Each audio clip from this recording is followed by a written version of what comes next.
नुसते एकत्र होताना दिसत नाही. मला असं वाटतं की भविष्यामध्ये एक मोठा संघर्ष रस्त्यावर होऊ शकतो. महाराष्ट्रामध्ये 72 जागा होत आहेत. 72. मला असं वाटतं की 72 पेक्षा जास्त जागा व्हायला पाहिजे. विधानसभेच्या 400 जागा होणार आहेत.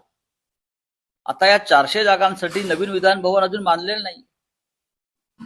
आणि मला अशी भीती वाटते की उद्या या 400 जागा झाल्यावर त्या बहुमताच्या जोरावर महाराष्ट्राचे 2 तुकडे जर या लोकांनी केले,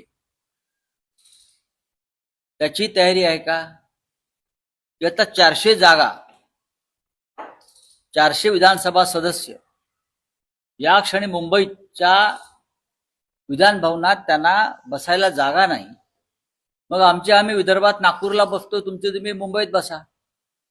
आणि अशा पद्धतीनं ही फाळणीची, महाराष्ट्राच्या फाळणीची मूर्तवेट रोवली जाणार नाही ना, अशी एक सुप्त भीती महाराष्ट्राच्या मनामध्ये आज आहे.